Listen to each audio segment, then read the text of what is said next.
안녕하세요. 사연 프로그램을 보시는 여러분, 저도 이 채널을 굉장히 좋아하는데요. 제가 이렇게 사연까지 보내게 될 줄이야. 뭔가 새롭기도 하고 긴장도 되고 떨리는 것 같아요.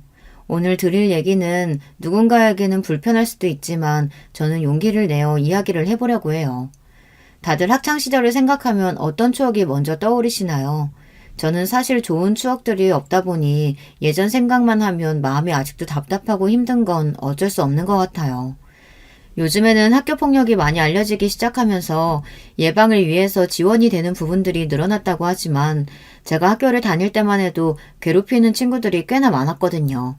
사실 왕따라고 해서 단순히 같이 안 다녀주고 그런 게 아니라 정도가 지나치다 보니 나중에는 갈취와 협박으로 이어지는 게 싫었어요.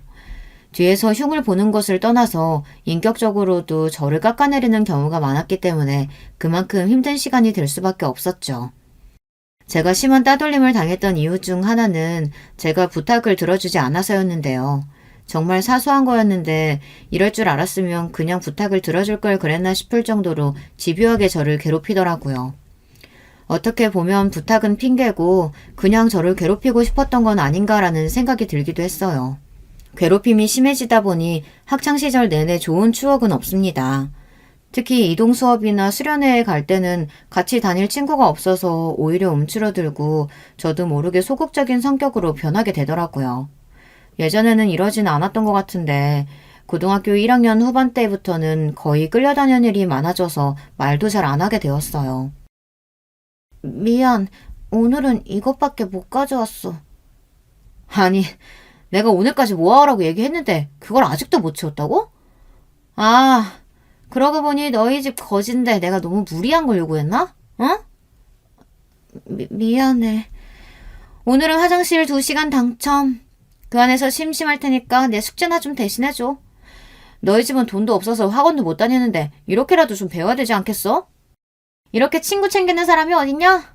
나한테 고마워해라. 돈을 모아오라고 하는 것은 물론 조금이라도 마음에 들지 않으면 화장실에 가둔 뒤에 숙제를 시키거나 혹은 부모님까지 들먹이며 이야기하는 것을 듣다 보니 눈을 뜨면 학교에 가야 된다는 사실이 너무 싫어서 안 좋은 생각을 했던 적도 있었어요. 괴롭힘의 정도가 심해지면서 학교에 가면 책을 뺏는 것은 물론 저와 어울리는 친구들도 같이 괴롭히더라고요. 자, 이제부터 김지원이랑 말하거나 같이 다니는 친구들은 똑같이 찐짜 되고 싶다고 이해하겠다. 알아듣겠지? 다들 대답한 걸로 알고 내일 보자. 안녕.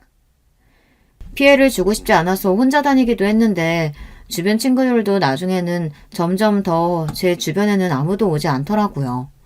그래서 이동 수업이나 체육 수업 때는 아프다는 핑계로 교실에 있어야 했고 그럴 때는 괜히 저를 도둑으로 몰고 가서 그마저도 할 수 없게 되었어요. 선생님, 제 지갑이 사라졌어요. 오늘 교실에 남아있던 애가 김지연인데 혹시 가방 한 번만 볼 수 없을까요? 난 그런 적 없어. 선생님 아시잖아요. 전 보건실에 있다가 돌아왔는데 그 사이에 제가 지갑을 훔쳤다고요? 그래도 혼자 있었던 사람이 너뿐이니까 잠시 확인하도록 하자. 지연이뿐만 아니라 모두 가방 열어. 아니나 다를까 제 가방에서 A의 지갑이 나왔고 그때는 부모님까지 소환이 되었어요.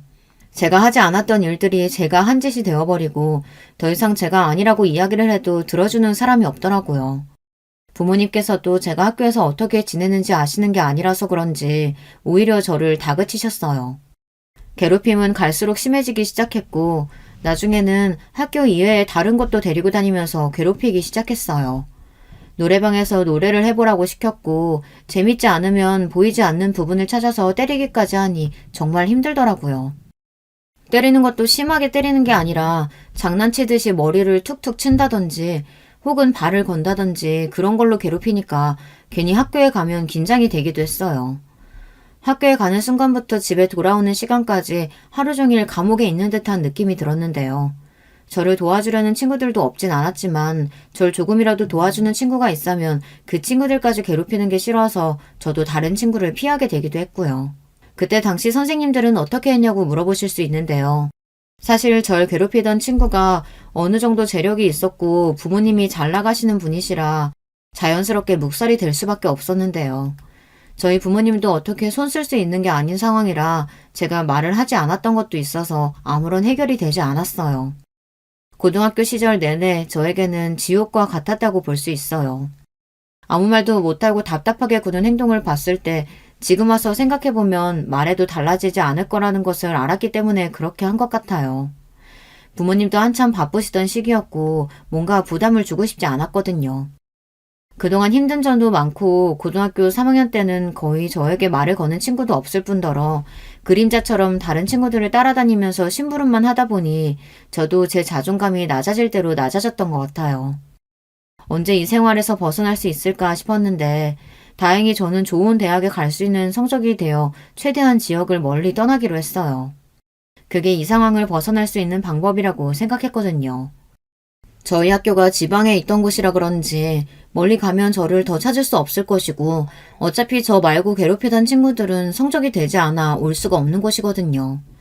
밖에서 마주치는 것조차 싫고 성인이 되고 나서는 해방이 될 수 있을 거라는 희망을 가지고 공부를 했던 만큼 다행히 제가 원하던 대학에 들어가서 더 이상 얼굴을 마주할 일이 없어졌어요.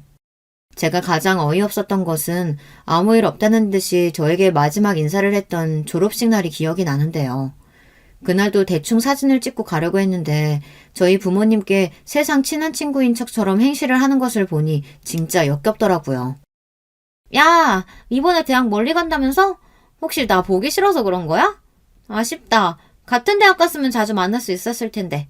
마지막인데 같이 사진이라도 찍자. 너가 나랑 사진을 왜? 왜? 싫어? 혹시 아직도 예전 일 가지고 꿍해 있는 거 아니지? 다른 친구들이랑 같이 찍자.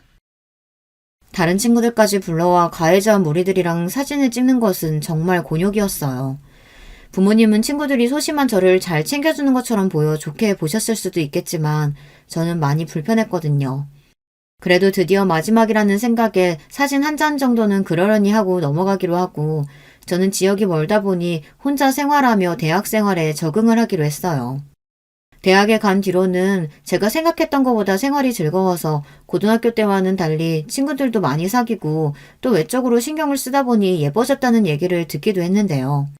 학생 때는 제가 통통한 체형이다 보니 그동안 꾸미지 못하고 다녔었는데 같이 다니는 친구가 운동도 해주고 또 제가 어떻게 하면 자존감이 높아질 수 있을지 도움을 준 친구라서 항상 고맙게 생각하고 있어요.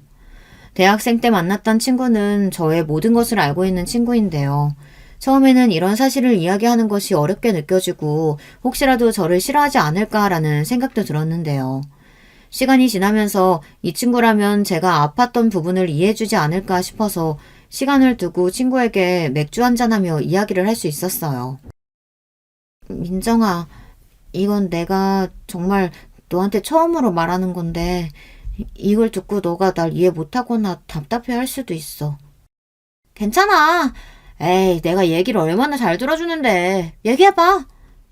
나 사실 어렸을 때 따돌림을 심하게 당하다 보니 처음에는 다가오는 널 의심하기도 했어. 하지만 지금은 너와 지내면서 진짜 친구라는 걸 알게 됐고 내 과거를 이야기해도 괜찮을 것 같아서. 어? 뭐라고? 사실 친구의 반응을 보고 나서는 순간적으로 이건 망했다라는 생각이 들기도 했는데요. 그 뒤에 친구가 말하는 이야기를 듣고는 저도 모르게 눈물을 흘릴 수밖에 없었어요. 많이 실망했지. 그치, 나처럼 답답하면 다른 사람들이 따돌리는 건 어떻게 보면 당연한 일이기도 하잖아. 미안해, 괜히 이런 얘기해서. 너 지금 무슨 얘기를 하는 거야? 너처럼 착한 애가 어딨다고. 학교 다니면서 많이 힘들었겠다. 지금은 좀 어때? 괜찮고? 마음 여는 거 힘들었을 텐데 초반에 내 행동이 너한테 부담이 되었을 수도 있겠다. 미안해. 지금이라도 알았으니까 혹시라도 불편한 점 있으면 편하게 얘기해줘. 제가 생각했던 것보다는 친구의 반응이 달랐고 오히려 절 위로해주니 저도 모르게 그동안의 서름이 올라왔던 것 같아요. 그동안 싸워왔던 것을 풀고 나니까 마음이 조금 편해졌어요. 그리고 정말 제 편이 되어줄 수 있는 친구를 얻은 것 같아서 행복해지더라고요. 사람이 밝아지면 이렇게 밝아질 수 있구나라는 것을 느낄 수 있었고 저 또한 이전보다는 위축되지 않는 성격을 가지면서 리더십 있는 사람으로 인정을 받을 수 있었어요. 그동안 사랑을 받을 줄 몰랐던 저에게 사랑을 주는 사람이었고, 이 사람을 만나면서 저의 가치관이나 성격도 많이 달라지게 되었어요. 그때 제가 답답하게 굴었던 부분을 생각하니 아직도 마음이 안 좋긴 하지만, 그래도 이젠 더 이상 피하지 않기 때문에 당당해져서 그때 일은 마음속에 묻어두고 있었어요. 자연스럽게 당당한 모습이 되고 제 일을 하다 보니 저도 남자친구를 사귀게 되었는데요. 처음 연애 경험이 생기면서 점점 사람 보는 눈도 생기고 이별과 사랑을 겪으면서 제 자존감도 같이 높아졌어요. 그때처럼 답답하게 구는 일이 없다 보니까 제 스스로 어떤 연애 가치관을 세우고 어떤 사람을 만나야 하는지 생각이 잡히더라고요. 성격이 달라지다 보니 만나는 사람들도 달라지고 제 스스로도 요즘 많이 성장했다고 느끼는 부분 중 하나예요. 저는 그동안 고등학교 때 힘들었던 부분을 생각하면서 저 같은 아이들을 도와주고 싶은 마음에 심리 상담을 배우기 시작했거든요. 예전부터 흥미를 가지고 있었던 분야라서 고등학생 때도 장래 희망이 상담사였어요. 그 꿈을 이루기 위해서 정말 코피가 날 정도로 열심히 공부하고 그 분야에 대해 전문가가 되고 싶어 열심히 했는데요. 학교를 졸업하고 난 뒤에 임상 심리사로 일을 하다 보니 어렸을 적 제가 했던 행동들이나 생각들에 대해서 어느 정도 해석이 되다 보니 심리적으로 힘든 시간을 겪기도 했지만 그 시간을 겪고 난 뒤에 제가 더 나아질 수 있었던 계기로 생각하고 더 이상 아프지 않게 저를 이해하고 저 또한 치유가 되기 위해 노력을 했던 것 같아요. 물론 그렇다고 해서 그 친구들을 용서하거나 혹은 만나고 싶었던 건 아니었는데요. 잊고 산다는 말이 가장 잘 어울리는 것 같아요. 말 그대로 저를 위한 치유일 뿐이지 그 친구들을 용서할 수 없었어요. 그동안 제가 겪었던 것들 어느 것 하나 지우지 못하고 있었거든요. 그때 당시에 보낸 문자들 아직도 남아있는데 이걸 가지고 있는 이유는 하나였어요. 어떻게든 그들에게 복수하고 싶은 마음은 있었거든요. 사실 이것도 지금 친하게 지내고 있는 친구가 혹시 그때 일부러 자료를 모아둔 것이 있냐고 물어봐서 있다고 이야기를 하고 보여주었거든요. 당시 저에게 모질게 했던 말들이라든지 금전적으로 피해를 봤던 부분들이요. 물론 지금 와서 신고를 할 수 있는 건 아니지만 나중에 그 친구들이 유명해지거나 하면 터뜨리고 싶은 마음이 컸던 것 같아요. 물론 아직까지 그런 가해자는 없었지만 뭔가 지우기가 그렇더라고요. 아무래도 현실이라는 게 피해자는 숨어서 살고 가해자는 떳떳하게 사는 게 싫어서 저도 사회적인 위치를 올리고 또 나중에 파장을 일으킬 수 있도록 주변 동창들의 소식을 듣고 싶지 않았지만 간간히 SNS로 접하면서 지내고 있었어요. 학창시절이라는 게 사실 살아가는 데 있어서 중요한 부분 중 하나라고 볼 수 있는데요. 저는 제대로 보내지 못한 것 같아 항상 아쉬운 마음이 있었어요. 그래서 이번에 처음으로 친구랑 같이 여행도 가보고 시간이 갈수록 마음이 나아지더라고요. 물론 간혹 SNS로 접하는 소식이 있으면 기분이 안 좋아지기도 했지만 그럴 때마다 친구와 당시 남자친구였던 현재 남편이 많이 위로를 해주니까 저도 스스로 당당하자는 마음이 들었어요. 그때보다는 상황이 많이 달라지기도 했고 전처럼 위축이 되어 있을 일도 없었어요. 그때 당시에 저를 괴롭혔던 친구들이 잘못 알고 있던 부분 중 하나가 저희 집이 굉장히 가난하다는 생각을 하고 있었는데 일이 너무 바쁘셔서 저를 신경 쓰지 못하고 계셨거든요. 제가 그때는 꾸밀 줄도 모르고 사다 주시는 것만 입고 다니니까 주변에서는 꾸미지도 못하고 항상 조용히 다니는 애라 더 괴롭혔던 것 같아요. 하지만 지금은 제 스스로도 자존감이 높아졌다는 것을 느끼고 있기 때문에 다시 만나도 그 친구들이 더 놀라지 않을까 싶었어요. 아무쪼록 지금은 제 편도 많아지고 전이랑은 확실히 다른 삶을 살고 있어서 제가 못할 줄 알았던 여행도 가보고 누군가에게 맞춰서 사는 삶이 아니라 저를 위한 생활을 하고 있어 좋더라고요. 학생 때는 눈치 보기 바빴는데 지금은 하고 싶은 말을 하면서 지내다 보니 주변에서도 이미지가 좋아졌어요. 얼마 전에는 부모님께 이런 사실을 털어놓기도 했는데 도움이 필요하면 얼마든지 이야기하라며 못 알아줘서 미안하다고 이야기를 하셨어요. 모든 사람들에게 위로를 받고 제 상처를 치료하다 보니 저도 저와 같은 학교폭력으로 힘들어하는 친구들에게 진심으로 다가갈 수 있었어요. 저도 힘든 시간을 보내긴 했지만 요즘 아이들은 더 심한 것 같더라고요. 이 정도면 정말 어떻게 교육을 받았나 싶을 정도로 도가 지나치다 보니 저와 같은 상처가 있는 친구들에게 다가가다 보니 저처럼 회복을 하는 친구들도 있어서 일에 대한 만족도도 높은 편이에요. 아무쪼록 계속 경력을 쌓아오다 보니 저도 나이가 차고 센터까지 열게 되면서 지역 내에서는 꽤 유명한 위치에 올라가게 되었어요. 그리고 대학교 3학년 때부터 쭉 만나고 있었던 남자친구랑 결혼까지 하게 되면서 행복한 나날을 보낼 수 있었는데요. 평소처럼 지내고 있는데 그날은 모르는 전화번호로 연락이 왔던 날이었어요. 저는 그 전화를 받자마자 온몸에 소름이 돋을 수밖에 없었는데요. 듣자마자 저는 알 수 있었어요. 학창시절 저를 유독 괴롭혔던 동창생 A더라고요. 몇 년이 지났지만 목소리를 듣자마자 저도 모르게 경직이 되었는데 아무런 일 없듯이 이야기하는 걸 듣고 있으니 그동안 제가 고생했던 건 뭔가 싶고 화가 나서 참을 수가 없었어요. 여보세요? 김지윤 핸드폰 맞죠?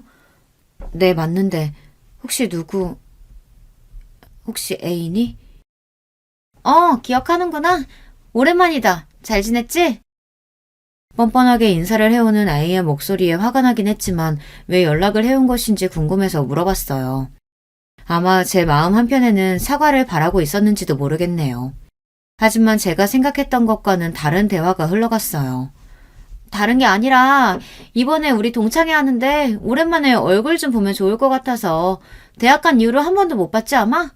졸업하고 잘 산다는 얘기는 들은 것 같은데 혹시 나 때문에 안 오는 건 아니지? 우리 그때는 너무 어렸잖아.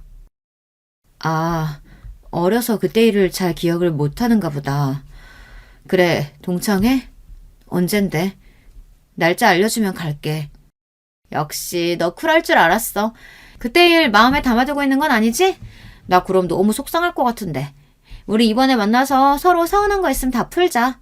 어때? 서운한 거라. 그래, 일단 만나서 얘기하자.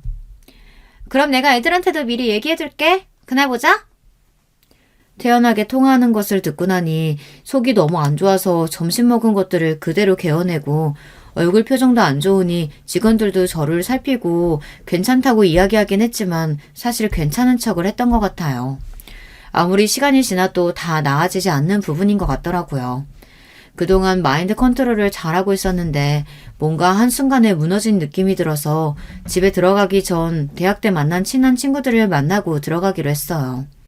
사실 간다고 이야기를 하긴 했지만 정말 가서도 당당하게 있을 수 있을까 싶었어요. 막상 동창회 연락을 받으니까 불안한 마음도 들고 트라우마처럼 그때의 감정이 올라오니까 감정을 다시 잡기가 어려웠어요. 제 마음을 공감해줄 친구를 부르고 난 뒤 집 근처 맥주집에서 오늘 있었던 일을 이야기해 줬는데요. 제 이야기를 들은 친구가 제가 생각했던 답변이 아니라 저에게 이런 이야기를 하더라고요. 무슨 일이 있길래 이렇게 안색이 안 좋아? 진짜 큰일이라도 난 거야? 내가 예전에 이야기했던 학창시절 얘기 기억나? 그럼 당연하지. 너 그동안 얼마나 힘들었을지. 아무튼 몇 년이나 지났는데 괴롭힘 정도가 너무 심하니까 나도 계속 기억에 남아있더라고. 혹시 다시 그때 일 때문에 힘든 거야? 그래서 너 상담한다고 했을 때 살짝 걱정됐었는데. 그런 건 아니고 오히려 반대야. 난 이 일을 하면서 나처럼 힘들어했던 친구들에게 희망 주는 것이 좋더라고. 그럼 뭐 때문에 그런 거야? 왜 이렇게 망설여? 사람 불안하게. 다른 건 아니고 그때 학폭 주도자였던 동창생 A한테서 연락이 왔어. 뭐? 걔 진짜 미친 거 아니냐? 이제 와서 사과라도 하겠대? 아니 그런 건 아니고 오히려 동창회 올 거냐고 물어보더라. 제 이야기를 들은 친구는 앞에 있던 맥주를 들이키면서 답답하다는 듯이 가슴을 치기도 했지만 곧이어 저에게 이런 제안을 해주더라고요. 근데 잘 들어봐. 너는 그때 당시에 너가 아니잖아. 오히려 지금은 당당하고 성공한 인생인데 안 가는 것도 좀 이상하긴 해. 가서 떵떵거리고 오면 되잖아. 아직까지 그럴 용기가 안 나기도 하고 사실 가는 게 맞나 싶기도 해. 바보 같다고 생각할 수도 있지만 전화 받고 욕 한마디 못하고 끊었거든. 그렇다면 더더욱 가야지. 잘 들어봐. 그 친구들은 어떻게 살고 있는지 모르겠지만 너는 든든한 친한 친구와 또 남편이 있잖아. 그리고 남편도 성공한 사람이고 이 정도면 가서 자랑할 만하지 않아? 친구의 이야기를 들어보니까 그렇더라고요. 제가 괜히 피할 이유도 없을 것 같고 또 힘든 시기를 겪긴 했지만 그때보다 훨씬 성숙한 모습으로 살아가고 있으니 말이에요. 여러분들이라면 어떻게 하실 것 같으세요? 초반에는 망설이긴 했지만 친구의 말을 들어보니까 오히려 괜찮은 방법인 것 같았어요. 뭔가 제가 할 수 있는 복수 방법을 찾은 것 같은 느낌이라고 해야 할까요? 그래서 친구랑 같이 이야기를 나누면서 어떻게 하면 제가 시원하게 한 방을 날려줄 수 있을지에 대해서 생각을 해봤어요. 일단 제 스펙을 두고 봤을 때 어디 뒤떨어질 게 아니다 보니까 괜찮다고 느껴졌는데 뭔가 보여주는 부분이 있어야 할 것 같더라고요. 그래서 어떤 방식이 좋을지 생각해보니까 항상 그 친구들은 금전적 그리고 사회적인 위치에 대해서 신경을 쓰는 모습을 봤기 때문에 남편에게도 이 이야기를 전하기로 했어요. 자기야, 사실 오늘 오후에 A한테서 연락이 왔는데. 뭐? 학창시절에 그렇게 괴롭혀놓고 무슨 낯짝으로 연락을 했대? 다른 건 아니고 동창회가 있다면서 전화를 했더라고. 번호는 계속 내가 안 바꾸다 보니까 그냥 한 번이라도 바꿀 거 그랬어. 그게 자기 탓은 아니지. 그럼 어떻게 하고 싶어? 불편하면 가지 않아도 되잖아. 오늘 친구 만나서 얘기해봤는데 사실 무섭긴 하지만 더 이상 피하고 싶진 않은 것 같아. 계속 피해 다니기엔 그때 나와 똑같은 것 같아서 당당하게 가고 싶어. 자기만 괜찮다면 가는 것도 괜찮지만 걱정되니까. 아니면 나도 같이 가줄까? 그리고 그때 저는 알 수 있었어요. 아, 이 방법이라면 그 녀석들을 골탕 먹일 수 있겠다는 생각이 들었거든요. 이렇게 말하긴 부끄럽지만 남편이 꽤 능력이 좋은 편이라서 그런지 좋은 집, 좋은 차는 물론 주변에서 보기에도 잘 산다는 느낌이 들기도 하고 잘생긴 편이거든요. 아마 그 친구들은 제가 이런 남편을 얻을 것이라고는 생각도 못했을 거예요. 얼마나 놀란 모습으로 보일지 저도 모르게 기대가 되더라고요. 이전에 느꼈던 긴장감과는 달리 복수를 할 마음에 그날만을 기다렸던 것 같아요. 사실 남편에게까지 부탁을 해서 도움을 요청할 생각은 없었는데 이왕 이렇게 된 거 제대로 배가 아프게 해주자는 생각으로 SNS를 통해서 그 친구들이 어떻게 살고 있는지 살펴보기 시작했어요. 친구도 돕겠다고 해서 이번에 같이 알아보는데 생각보다 못 사는 친구도 있고 제가 가장 복수를 하고 싶었던 동창생 A는 생각보다 사회적으로 영향력이 있는 인플루언서였어요. 어느 정도 예상했던 부분이었던 게 학생 때부터 예쁘고 키가 커서 비율이 좋은 애였거든요. 그래서 연습생 생활도 잠깐 했었던 것 같고 오히려 영향력 있는 사람이 되었다는 것이 좋았던 이유는 그만큼 파급력이 클 것 같았거든요. 그래서 남은 3달 동안에는 어떻게 바닥으로 끌어내릴 수 있을지에 대해서 바로 계획을 세우기 시작했어요. 사실 마음 한편으로는 이게 맞는 건가 싶었는데 제 어린 시절을 생각해보면 뻔뻔하게 연락을 해왔던 부분에 대해서 이해가 가지 않았고 더 이상 그 친구를 생각할 필요가 없다는 생각이 들었죠. 그렇잖아요. 저는 걔 때문에 2년을 넘는 시간 동안 고생만 해왔는데 이제 와서 도망치기에는 제 청춘이 너무 아까웠고 조금이라도 그 친구들이 반성하는 기미가 보인다면 동창회 이후로는 딱히 뭔가 더 터트릴 생각은 없었어요. 남편이랑 이야기했던 부분 중 하나는 일단 가서 그 친구들을 만난 뒤에 어떤 복수를 할지에 대해서 생각을 해보자는 것이었는데요. 저는 일단 보여주는 것만으로도 충분히 그 친구들에게 자신감 있는 모습을 보여주는 것이기 때문에 당일날까지 철저하게 준비를 해서 찾아갔어요. 심지어 남편은 이번에 차를 바꿀 때가 되었다면서 마침 잘 됐다는 듯이 6억 원이 넘는 외제차를 하나 출고를 하더라고요. 겉으로 보기에도 브랜드들은 웬만하면 다 아는 비슷한 브랜드들로 꾸미고 동창회에 찾아갈 수 있었어요. 사실 들어가기 전까지만 해도 엄청 긴장이 되었는데 막상 가보니까 괜찮더라고요. 동창회 당일이 되고 저는 그동안 피부 관리부터 시작해서 살도 조금 빼고 누가 봐도 고급스러운 이미지의 여성이 되어 있었는데요. 남편은 왜 이렇게 예뻐졌냐며 동창회에 가는데 너무 질투가 난다고 이야기할 정도로 예쁘게 꾸미고 갔어요. 일부러 메이크업 샵에 가서 제가 할 수 있는 최대한의 것을 하고 갔는데요. 메이크업 샵에서도 제가 이런 사연을 가지고 있다는 것을 선생님이 아신 뒤로 머리 세팅까지 완벽하게 해주셨거든요. 선생님 오랜만이에요. 제가 특별한 날이면 항상 여기 오는데 오늘 메이크업은 조금 더 빡세게 부탁드릴게요. 오늘 특별한 날이신가 봐요. 평소보다 더 예쁘게 해드릴게요. 근데 어디 가시길래 빡세게 부탁하시는 거예요? 다른 건 아니고 동창회에 가는데 그때 유독 괴롭혔던 친구들이 오거든요. 너무 뻔뻔하게 연락해와서 이번에 가서 코를 밟아주고 올 생각이에요. 메이크업 선생님께서는 제가 하는 이야기를 듣고 나서 다른 선생님들까지 불러 화장과 세팅을 마무리해 주셨는데요. 헤어까지 되다 보니까 진짜 그날은 잘 꾸몄다는 이야기밖에 안 나올 정도로 괜찮게 잘 되었더라고요. 마지막으로 길을 나서는데 선생님께서 저한테 힘내라고 이야기를 하셨고 그동안 고생 많았다면서 저를 다독여 주셨어요. 괜히 눈물이 날 것 같았지만 잘된 화장을 망치고 싶지 않아서 꾹 참고 동창회 장소로 찾아갔는데요.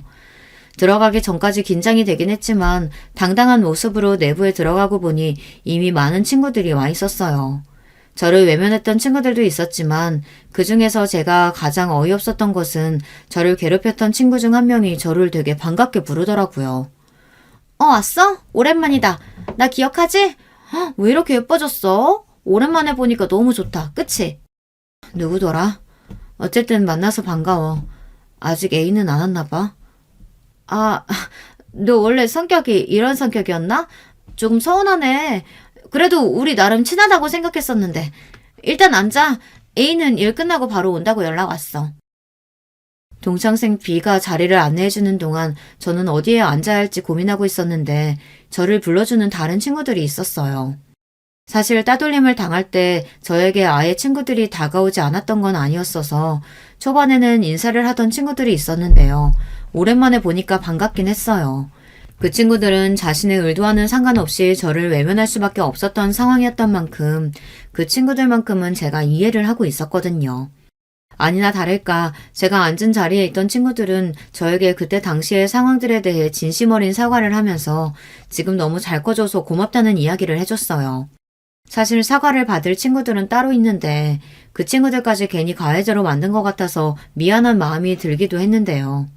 직접적으로 폭력이나 저를 힘들게 했던 친구들은 아니어서 금방 마음이 편해질 수 있었어요. 미안해. 그때 우리가 너를 너무 외면했으면 안 됐는데. 아니야, 괜찮아. 그때는 너희도 어쩔 수 없었잖아. 그나저나 동창회는 어떻게 알고 온 거야? 우리 다 너한테 연락 못 했는데. A가 불렀어. 전화가 왔더라고. 어색한 분위기 속에서 서로 진심 어린 이야기를 나누며 그 친구들의 그때의 입장을 들어볼 수 있었는데요. 모든 것을 A가 주도하다 보니까 조금만 도와주려고 하면 차단을 하는 것은 물론 본인들까지 괴롭혔다는 이야기를 들으니까 참을 수가 없었어요. 또 A가 직접 저에게 연락을 해왔다는 이야기를 듣고 친구들은 기가 찬 것처럼 헛웃음을 치기도 하더라고요. 저와 같이 다니는 친구들을 따돌리는 것을 알고는 있었지만 더 심했던 건 제가 모르는 사이에 다른 친구들까지 괴롭혀서 그 친구들도 사실 A를 만나러 동창회에 참석했다고 하더라고요. 저만 그렇게 힘든 시간을 보낸 줄 알았는데 학교 뒤에서도 다른 친구들을 불러서 돈을 빼앗는 등 폭력을 쓰는 경우가 있었다고 하니 학창 시절을 어떻게 보냈으면 이 많은 친구들이 그 친구에게 악감정을 가지고 있을까 싶었어요. 서로 근황에 대해서 이야기를 나누다가 분위기가 조금씩 풀리는 것을 느끼기 시작했을 때 A가 등장하게 되었는데요. 사실 늦게 도착을 하기도 했고 이미 많은 친구들이 자리를 차지하고 있어서 그 친구가 가장 마지막이었거든요. 들어오자마자 이목을 끄는데 그때 얼굴이 그대로 떠오르면서 괜히 긴장이 되기도 했어요. 제가 떨고 있는 것을 느꼈는지 제 옆에 있던 친구는 괜찮다면서 저를 다독여 주더라고요. 하지만 저는 그때의 제가 아니었기 때문에 자신감을 가지고 그 친구에게 먼저 다가가 인사를 했는데요. 주인공은 제일 마지막에 온다던데 그 말이 맞나 봐. 오랜만이다. 연락을 해서 이렇게 동창회까지 오게 되다 보니 네가 참 궁금하더라고. 오랜만이다. 잘 지냈어? 예전보다 많이 예뻐졌네. 요즘에는 뭐하고 지내? 주인공이라니까 너무 부끄럽다. 일단 앉아서 얘기할까? 뻔뻔하게 저를 대하는 태도가 당황스럽긴 했지만 저도 평정심을 유지한 채 그 친구에게 이야기를 해주었는데요. 그렇게 나를 괴롭혀놓고선 성인이 되어서 이렇게 아무렇지 않게 나한테 연락을 할 줄은 몰랐어. 철판을 얼굴에 깔면 이렇게 되는 건가? 너 지금 다 지난 일 가지고 이렇게 따지려고 나한테 온 거였어? 다른 친구들도 마찬가지겠지만 사실 그때 우리가 너무 어렸잖아. 그래서 잘 기억이 나지도 않고 만약 내가 너한테 그런 짓을 해서 많이 힘들었다면 사과할게. 그래, 얘가 사과한다는데 받아줘. 우리 이제 다 컸고 그때 당시의 일들은 잊을 때가 되지 않았나? A와 함께 다녔던 동창생 무리들이 B의 말에 동의하면서 잊었던 일들인데 왜 이제 와서 꺼내냐면서 저한테 이야기를 하더라고요. 참을 수 없는 분노가 치밀었고 저도 답답한 마음에 앞에 있던 맥주를 원샷하면서 한마디를 날렸어요. 어떻게 그게 잊혀지겠어? 너희가 직접 당해봐야지 알겠지. 이런 마음들을 나만 피해자는 아닌 것 같고 와서 들어보니까 너네 꽤나 유명했더라. 아직까지 그러고 살고 있나 싶어서 궁금했는데 지금 사는 꼴 보니까 뭐 비슷한 것 같은데 말하는 태도를 보니까 그때와 달라진 게 하나도 없네. 너 말 다 했어? 내 남편이 누군 줄 알아? 너 같은 거는 지금 여기서 한마디로 그냥 끝내버릴 수도 있어. 그때 우정 생각해서 동창회에 불러줬던 건데 은혜도 모르고 지금 와서 괴롭혔으니까 사과라도 하라고 지금 시위하는 거야? 적어도 너가 나한테 미안한 감정이 있었다면 그렇게 연락을 했었어는 안 됐지. 연락은커녕 이렇게 뻔뻔하게 나오는 건 네가 그때 당시에 잘못했다는 걸 전혀 인식을 하지 못하는 것 같은데. 남편도 알고 있어? 네가 이전에 학교 폭력자였다는 거? 학교 폭력자라니. 사실 그때 당시에 나 말고 다른 친구들도 다 조용히 있었잖아. 근데 왜 나만 가지고 그러는 거야? 너희도 입이 있으면 말을 해봐. A는 흥분했는지 다른 친구들을 지목하며 이야기를 했어요. 하지만 저 같은 경우에는 이미 이곳에 도착해서 A에 대한 감정이 어떤지 알고 있었기 때문에 어떤 대답이 나올지 어느 정도 예상이 되었는데요. 아니나 다를까 다른 친구들도 제 편을 들면서 이야기하는 것들을 들을 수 있었어요. 솔직히 말해서 A 너가 주동한 건 사실이고 다른 친구들도 심하게 괴롭힌 건 맞잖아. 단순히 욕하고 피하는 것뿐만이 아니라 너희들은 물리적으로도 폭력적으로도 많이 괴롭혔기 때문에 우리는 다 기억하고 있어. 맞아. 너도 사과할 부분은 해야지. 우리가 나이가 몇인데 이러고 있어. 설마 너 그때 우리한테 한 말 기억 안 나는 건 아니겠지? 네가 지은이랑 놀면 같이 따돌리겠다고 협박했었잖아. 동창회 안에서 하나둘씩 시작된 발언 덕분에 A는 금방 궁지에 몰리게 되었는데요. 하나같이 나한테 따지려고 드는 것 같은데 그럼 그때 당시에 얘기했어야지 왜 10년이나 넘은 시간이 지난 뒤에야 나한테 이렇게 이야기하는 거야? 모두 그때 당시에는 많이 어렸고 네가 적어도 사과는 할 줄 알았겠지. 여기까지 와서 네가 이렇게 당당하게 나올 줄은 누가 알았겠어. 요즘 학폭 가해자들은 다 당당하게 산다더니 너 또한 마찬가지였구나. 내가 버렸던 그때 시절들을 너가 보상이라도 해줄 거야? 계속된 A의 주장에 답답했던 저는 그동안 제가 참았던 만큼 제대로 얘기를 하고 돌아올 수 있었는데요.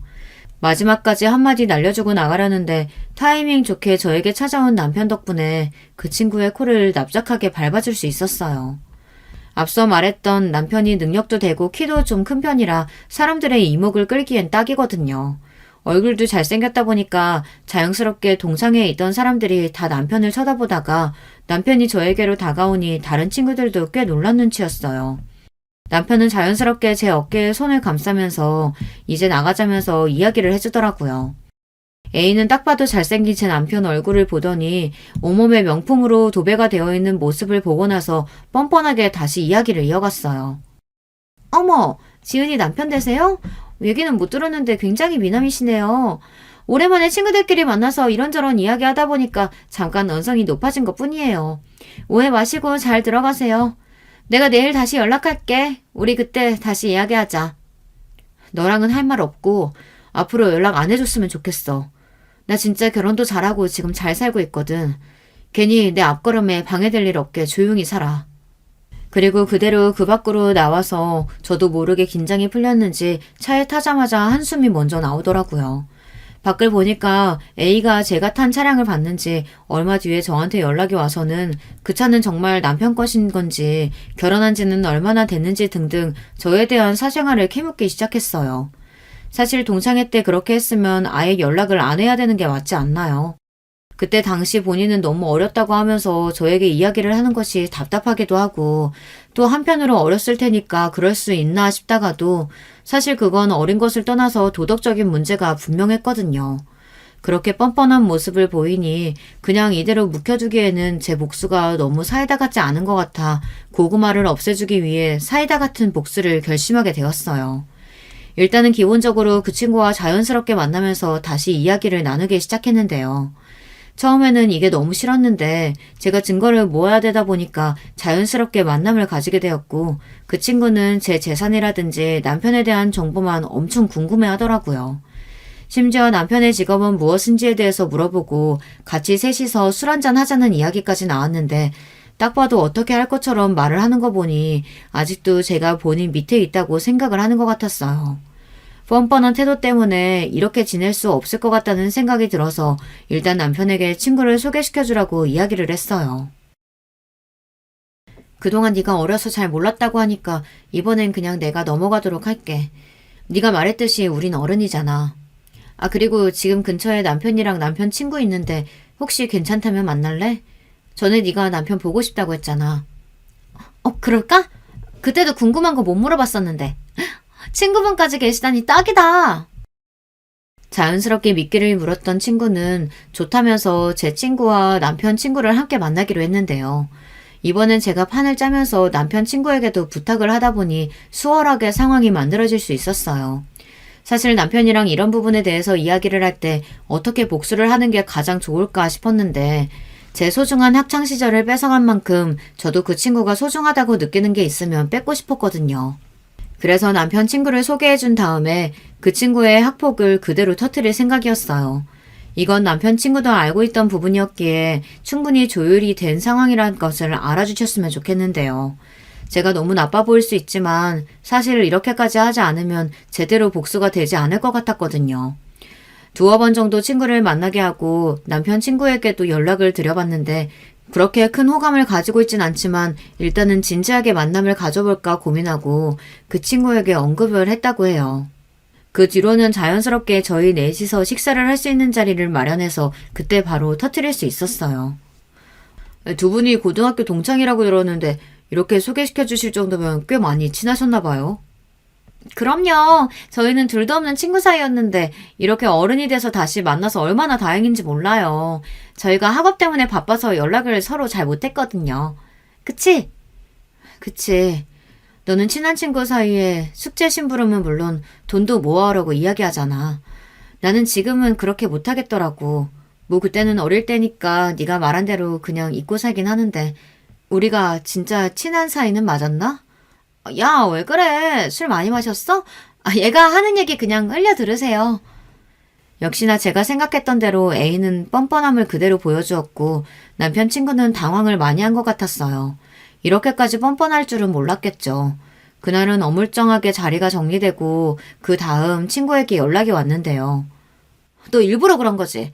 왜 괜히 학창시절 얘기 꺼내서 그분이랑 어색하게 만들어? 이번에 나 도와주는 거 아니었어?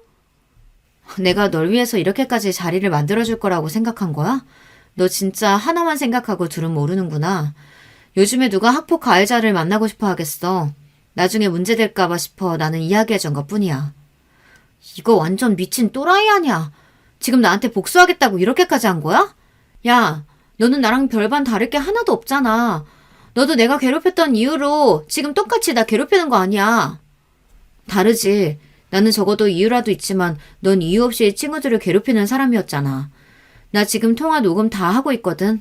네가 지금까지 말했던 거 모든 애들한테 뿌려서 너 이미지 그대로 박살내줄 거야. 그 뒤로 단톡방에 올려서 그 친구에게 제대로 쪽을 주는 것은 물론 그 친구가 아니라고 해명을 하긴 했지만 본인은 그렇게까지 할 줄은 몰랐다며 본인이 지금 괜찮은 사람과 잘 되어가려고 하는데 그게 부러워서 이러는 거라고 피해자 코스프레를 했어요. 본인이 잘못한 건 맞지만 이렇게 어른이 되어서 본인에게 복수를 할 줄은 몰랐다고 이야기를 하며 저를 오히려 나쁜 사람으로 몰아가기 시작했는데요. 하지만 생각했던 것보다 카톡 반응은 달랐어요. 제발 그만 좀 하라며 아직도 어린애 같다고 이야기를 하는 친구들도 있었고 그때 당시 말을 하지 못했던 애들도 용기를 얻어서 이야기를 해주더라고요. 점점 방향은 제 쪽으로 기울었고 덕분에 그 친구는 단톡방에서 아예 퇴출이 되어버리고 말하는데요. 거기서 끝이 아니라 저는 SNS를 통해서 그 친구가 활동하는 계정을 다른 계정에 폭로하기로 했어요. 저는 그냥 있는 사실을 그대로 제보했을 뿐인데 다음날 A에게 엄청난 전화와 카톡이 오기 시작했어요. 뭐 저는 피할 이유가 없으니 전화를 받았는데 받자마자 본인에게 어떻게 이럴 수 있냐면서 이야기를 하더라고요. 여보세요? 여보세요? 너 지금 태연하게 그런 얘기나 하고 있을 때야? 너 SNS에 제보한 거 너 맞지? 지금 너 때문에 광고부터 시작해서 다 난리 났는데 장난쳐? 그러게 그동안 잘 좀 살지 그랬어. 왜 괜한 사람 괴롭혀서 일을 이렇게까지 만드니? 솔직히 나만 그랬어? 왜 다른 애들은 안 건드리고 나한테만 지랄이야? 다들 이 부분에서 의아하실 수 있을 것 같은데 저는 복수 대상이 동창생이 A에서 중점이 되었던 건 맞지만 다른 친구들은 A 몰래 저에게 연락을 해와서 따로 건드리진 않았거든요. 왜냐하면 같이 다니던 무리 중에서 저희 엄마가 소속되어 있는 회사에 근무하는 친구가 있었는데 처음에는 그 친구에 대한 이야기를 할까 했는데 스스로 잘못을 뉘우치고 있다는 연락을 받았어요. 즉 동창생 A만 저에게 사과를 하지 않았고 동창회 때도 제가 무슨 결혼이야 저거다 짭 아니야 했던 친구들도 조롱하던 모습은 온데간데 없고 오히려 스스로 미안하다며 이야기를 해주더라고요. A에 비하면 그 친구들은 딱히 잘못한 게 없었기 때문에 일이 그렇게 커지진 않았어요. 이렇게까지 하고 나니까 한편으로는 심했나 싶기도 한데 이미 저 말고 다른 피해자들도 나오기 시작해서 걷잡을 수 없이 그 친구에 대한 이미지가 바닥이 나기 시작했어요. 인플루언서다 보니까 팔로워도 많았고 그만큼 아는 사람들이 많았는데 결국에는 공개 사과문까지 올리더라고요. 통쾌하기도 하고 한편으로는 도움을 줬던 남편에게도 고맙고 요즘에는 센터 운영이 오히려 잘 돼서 그런지 더 바빠졌어요. 제가 신생을 공개하려고 했던 건 아니었는데 미용실 원장님부터 시작해서 다들 제 얘기를 많이 해주신 것 같더라고요. 저희 센터를 찾아오는 사람들도 늘었고 저는 학교 폭력을 이겨낸 센터 선생님으로 모든 이들이 대단해하는 사람이 되었어요. 사실 저도 초반에는 힘들었던 부분들이 많다 보니까 중간에 포기하고자 하는 마음도 없진 않았거든요. 그런데 지금까지 이루어온 것들과 그리고 아직까지 잘못을 뉘우치지 않고 행동하는 가해자들 때문에 더 참을 수 없었기 때문에 일을 다 터뜨려버리고 말았어요. 학교 폭력이라는 게 지금 센터에 오는 친구들을 보면서도 느끼지만 다른 친구들 괴롭히면 안 된다는 건 어떻게 보면 당연한 부분이잖아요. 이 부분을 제대로 알려줘야 하는데 가정 안에서 꼭 교육이 필요한 거라고 생각하거든요. 지금 와서 생각해보면 동창생 A도 그렇게까지 성격이 모나게 변하지 않을 수 있었을 텐데 그 부분을 생각하면 짠하기도 해요. 이건 제가 어느 정도 심리적으로 공부를 하다 보니 나중에는 이렇게 생각이 들긴 하더라고요. 그리고 그 일 이후 사과문을 올리고 나서는 알바를 하면서 살고 있다고 주변 친구들에게 이야기를 들을 수 있었는데요. 아마 기존에 다니고 있었던 회사와는 끝이 난 것 같더라고요. 오랜 기간 동안 힘든 시간이 있긴 했어도 지금은 후련하게 털어내고 잘 살고 있어요. 진짜 친한 친구도 사귀게 되었고 또 남편이랑 같이 화목하게 살면서 앞으로도 행복하게 보낼 수 있을 것 같아요. 그렇게 용기를 낼 수 있었던 건 어떻게 보면 남편이랑 친구 덕분이 아닐까 싶은데요. 친구는 동창생 A에게 소개시켜줬던 남편 친구랑 잘 돼서 올해 결혼을 하게 되었어요. 좋은 사람은 좋은 사람끼리 알아본다고 하던데 잘 된 것 같아서 더 축하를 해주게 되네요. 이 소식을 들은 A가 남편 친구에게 어떻게 그럴 수 있냐고 연락이 왔다고 하는데 다 끝난 마당에 끝까지 잡고 싶었나 봐요. 한동안 제가 너무 잘 돼서 배가 아파한다는 이야기를 건너 들었으니 그동안 잘 버틴 보람이었죠. 요즘 들어 학교폭력과 관련해서 문제들이 많이 떠오르고 있잖아요. 남일 같지 않고 직접 못 겪어보신 분들에게는 죄송하지만 생각보다 큰 트라우마가 되거든요. 비도덕적으로 사람을 괴롭히고 나중에는 뻔뻔하게 철판을 깔고 있는 모습을 보며 생각보다 피해자 입장에서는 견디기가 어려웠던 부분이었는데요. 그래도 성공하고 나서 복수를 시원하게 해주니까 좋네요. 오랜만에 친구랑 만나서 동창회 얘기부터 시작해서 이번에 있었던 모든 일들을 공유해주는데 아주 시원하다면서 잘했다고 해주더라고요. 아마 그때도 바보같이 참았다면 지금까지 제 마음이 해결되지 않았을 것 같은데 이번 기회에 할 말은 하고 또 갚아줄 건 갚아주자 생각으로 살게 되었어요. 여러분, 제가 생각하기에는 예전에 있었던 일들 중에서 사람에게 상처를 주는 것은 어찌되었든 다시 되돌아오게 되는 것 같다는 생각이 드는데요. 이번에 제 동창생들을 보면서 느꼈던 부분 중 하나였어요. 원래 가해자들은 본인의 잘못을 잘 모른다고 하긴 하지만 이렇게까지 모를 줄은 몰랐거든요. 예전 같은 성격이었다면 저도 이렇게 나설 생각은 못했을 것 같은데 막상 나서고 나니까 속이 후련하기도 하고 생각했던 것보다는 제 행동으로 주변 친구들도 용기를 얻은 덕분에 그 자리에서 A에게 한마디씩 할 수 있었다고 해요. 종종 동창회 때 만났던 친구들을 연락을 하고 지내는데 다시 저의 인간관계도 회복되는 것 같아서 좋네요. 여러분들도 소중한 존재이신 만큼 평소 꾹 참고 있었던 부분들이나 혹은 사과받고 싶다고 생각이 드는 사람이 있다면 꼭 한번 연락을 해보세요. 혹시 모르죠. 그 친구도 잘못을 뉘우치고 있을지. 저는 아니지만 여러분들은 그런 친구가 있으셨으면 좋겠네요. 안녕하세요. 서울에서 교사로 재직하며 남편과 그리고 2명의 딸과 함께 행복하게 사는 40대 후반 여자입니다. 얼마 전 제 인생에서 가장 통쾌하고 짜릿한 경험을 해서 여러분께 소개하고 싶어 제보하게 됐어요. 제가 이 얘기를 주변 사람들, 특히 우리 친정 부모님께 들려줬더니 네가 진짜 그렇게 말했냐고 하더라고요. 저조차도 제가 그랬다는 것이 도저히 믿기지 않을 정도였답니다. 사실 아주 어릴 때는 제 성격이 이렇지 않았고 아주 활발하고 낙천적이었어요. 과거에 찍힌 사진만 봐도 항상 발랄하고 매우 활동적이고 역동적인 아이였고 친정 부모님과 친언니와 친오빠의 말을 들어봐도 확실히 밝은 아이였습니다. 저는 3남매 중 막내로 태어나 부모님과 언니, 오빠의 사랑을 아주 듬뿍 받고 자랐거든요. 나이 차이도 꽤 나는 편이라 특히 언니의 사랑을 독차지했습니다. 언니가 제가 여자동생이라는 이유로 편애했던 기억이 생생해요. 어릴 때는 언니와 오빠가 밖에 놀러가면 저도 데려가라고 떼쓰고 그러면 언니 오빠는 결국 저를 데리고 나가서 같이 놀아주곤 했죠. 부모님도 굉장히 자상하고 자식들에게 사랑을 많이 주시던 분들이라 어린 시절을 생각하면 아직도 입가에 미소가 지어질 정도로 행복했습니다. 그렇게 밝고 행복했던 시절의 성격이 그대로 자랐으면 얼마나 좋았을까요? 그 좋았던 추억은 약간의 위기를 맞게 됐는데 갑작스러운 아버지의 주재원 발령에 맞춰 우리 가족은 흩어지게 됐어요. 온 가족이 다 같이 움직였으면 그래도 조금은 괜찮았을 텐데 그러지 못했습니다. 아버지가 주재원 발령이 나며 자식들 교육에 대해 지원도 많이 해줘서 원래 처음에는 5명이 다 가기로 했었는데 출국하기 정확히 3주 전에 오빠가 갑자기 쓰러지게 됐어요. 그때 제 나이가 10살이었는데 아직도 그날 밤이 생생하게 기억납니다. 평범한 하루였고 저녁도 같이 맛있게 먹고 산책까지 하고 집에서 같이 언니 오빠와 놀다 잠이 들었는데 일어났더니 집에는 저 혼자 있었어요. 어린 마음에 무서워서 울고 있었는데 언니가 집에 들어오더라고요. 그런데 집에 오는 언니도 울며 상황을 설명해줬습니다.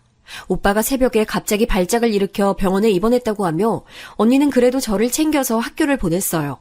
불안한 마음에 학교에서 계속 울며 집중하지 못하니 선생님께서 부모님에게 연락하셨고 그렇게 병원에 가서 오빠를 봤는데 어젯밤까지 저와 떠들며 웃던 오빠는 창백하게 질린 얼굴로 고요하게 누워 있었습니다.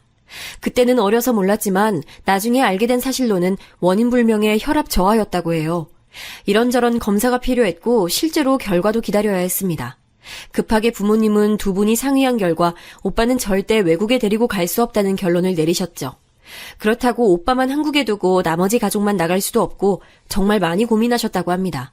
주재원 발령 취소를 하자니 이미 출국이 코앞이고 또 오빠가 쓰러지며 막대한 병원비가 생겼는데 해외로 나가지 않으면 우리 가족이 감당하지 못하는 액수였다고 해요. 어쨌든 아빠는 무조건 나가야 했고 처음에는 기러기 아빠 생활을 하려고 했는데 부모님이 생각하셨을 때 막내인 저는 같이 나가는 게 좋다고 생각하셨다고 하더라고요.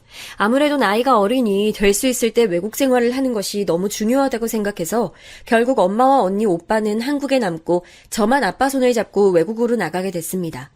처음엔 언니도 같이 나가려고 했으나 그때 언니는 고등학생이었고 대학 입시를 코앞에 둔 시점이라 결국 한국에 남게 됐어요. 그렇게 저는 낯선 외국에 아빠와 단둘이 가게 됐는데 아빠가 충분히 저에게 잘해줘도 엄마와 언니가 제 옆에 없는 것은 너무나도 큰 충격으로 다가왔습니다. 말도 안 통하는 서양 친구들 사이에서 혼자 동양인인 제가 적응하기 너무 힘들었고 심한 향수병이 오기 시작했죠. 미선이 힘들면 언제든지 말해. 알겠지? 아빠한텐 비밀이 없어야 해. 여기선 우리 둘밖에 없으니까 서로 의지해야 해. 아빠는 그런 저에게 힘들면 반드시 말하라고 하셨는데 어린 마음에 아빠도 힘든 게 느껴져서 절대 입 밖으로는 힘들다는 말이 나오지 않더라고요. 엄마와 언니와 그리고 한국에서 치료 중인 오빠와 연락을 해도 직접 보지 못한다는 사실이 어린 저에겐 큰 고난이었고 결국 그때의 기억은 제 성격 자체를 완전히 뒤바꾸는 계기가 됐습니다. 아빠도 놀러 간 것이 아니고 일하러 간 거라 아무리 저를 많이 챙기려고 해도 한계가 있었고 혼자 있는 시간이 많아진 저는 외향적인 성격에서 완전히 내향적인 성격으로 바뀌게 됐어요. 엄마가 시간을 내서 잠깐 아빠와 제가 있는 호주로 왔을 때는 돌아가는 엄마를 못 가게 하려고 아예 가방을 숨길 정도로 그리움이 깊어졌습니다. 저를 데리고 가라고 떼쓰기도 했는데 엄마는 도저히 그때 그럴 수가 없었다고 해요. 오빠가 조금씩 차도가 좋아지긴 했어도 여전히 병원 신세를 지고 있어 엄마는 종일 병원에 있었는데 제가 한국에 있으면 전혀 저를 신경 쓰지 못하던 상황이었다고 하더라고요. 대학에 입학한 언니도 가게에 부담이 되지 않으려고 열심히 공부해서 장학금도 타고 아르바이트를 하며 전혀 부모님의 도움을 받지 않았다고 합니다. 그렇게 악몽 같은 아빠의 주재원 생활이 끝나고 한국으로 돌아왔을 때 저는 너무 기뻐서 눈물을 얼마나 흘렸는지 몰라요. 그리고 너무나도 다행히 오빠도 쓰러졌을 때보다 상태가 많이 호전되어 더 병원에 입원해 있지 않아도 됐습니다. 결국 다시 모인 우리 5명은 전보다 서로를 사랑하고 믿고 의지하는 가족이 됐지만 문제는 바뀐 제 성격이었어요. 호주에서 적응하지 못하고 겉돌기만 해서 또래와 말하고 생활하는 사회성이 오히려 퇴화하게 됐거든요. 하필 제가 다녔던 학교가 동양인이 없기로 유명한 학교여서 입을 닫고 아무 단어도 내뱉지 못하고 집에 갔던 적이 한두 번이 아닙니다. 그래서 그렇게 밝고 낙천적이던 저는 어디로 사라졌고 남은 것은 또래 아이들을 보면 입을 꾹 다물고 무건수행을 하는 저밖에 없었어요. 성격이 바뀐 저를 엄마는 많이 안타까워하시며 일부러 학원도 보내고 교회에 데리고 가며 어울릴 기회를 줬는데 오히려 그건 역효과를 가져와서 제가 더 소심해지는 결과를 가져왔습니다. 결국 저는 한국에서 고등학교 때 제가 스스로 겉도는 학생이 됐는데 누가 저를 괴롭혔다기보다는 그냥 스스로 어울리지 못하던 학생이었어요. 그때 그래도 제 인생이 망하란 법은 전혀 없는지 구원의 손길이 있었습니다. 바로 고등학교 3학년 때의 담임 선생님이세요. 그때 담임 선생님은 우리가 첫째자인 완전 초임 선생님이셨는데 겉도는 저를 어떻게든 반에 어울리게 하려고 노력을 많이 하셨습니다.